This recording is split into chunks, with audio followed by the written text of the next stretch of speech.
Bismillah wa salatu wassalamu ala Rasulillah. There's a very important message that I want to share, and subhanAllah, it's extremely troubling. There's nothing more troubling and there's nothing more problematic than dealing with a man that wants a Virgin Mary at the end of the marathon after he's enjoyed 100 other women of different flavors. In Islam, that mentality is the mentality of Iblis, wallahi. And that's a problem today with a lot of men.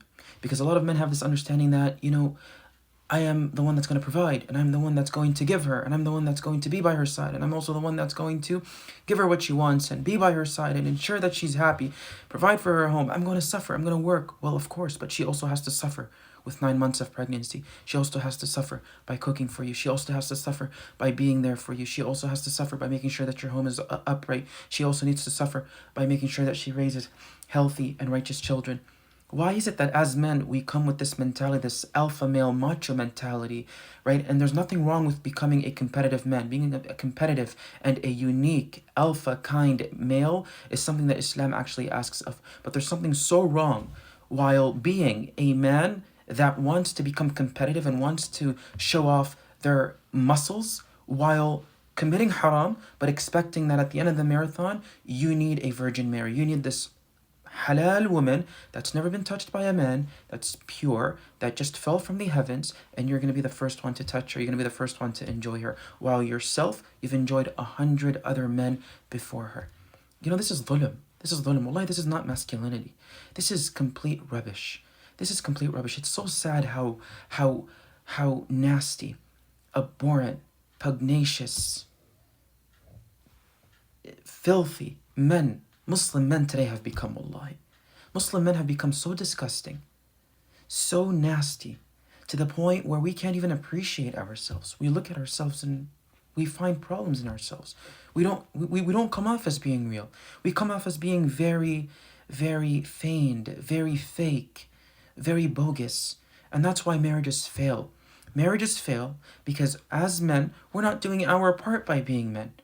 Why can't you be that pure man just like you want that pure woman at one point in your life? Do you think that she also doesn't want someone that wasn't touched by another female with you?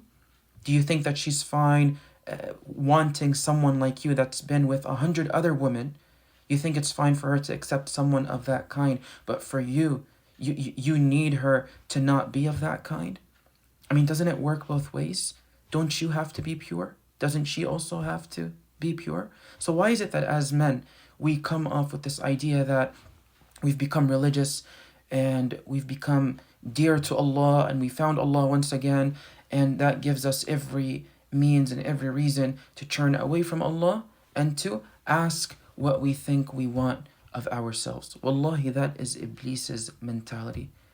And I advise you, dear brother, expect of the sister what you want of yourself. If you want someone that's pure, if you want someone that's a virgin, if you want her as clean as Virgin Mary alayhi salam, then you need to be that person.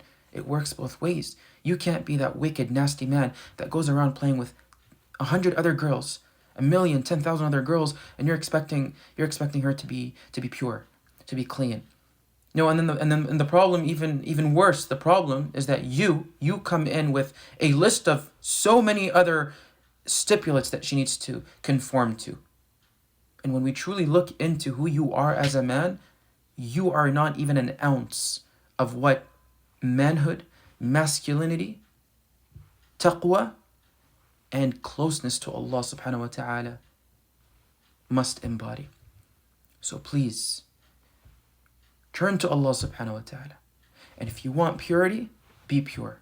If you want a woman according to how you want for her to be in your mind, then you need to humble yourself down and you need to ensure that you do what is good first and foremost before you start crashing the life of an innocent soul that is simply looking for marriage, but unfortunately, she fell with the wrong man. Why? Because you played your foxy moves on her. And as men, we're very smart when it comes to these things. We play very tacitly. We play ploys. We could be the worst of men, but we can put on the best of righteous Islamic shows upon ourselves. We can don ourselves with those attires. And innocent women become fooled. Innocent women become tricked. And it's even worse with a woman that's just left a traumatic relationship, a divorced woman, a single mother, a woman that's been through so much trauma, but when she finds someone, quote unquote, that's so righteous and pure like you, but that's actually very devilish and nasty and filthy within, she falls in for you.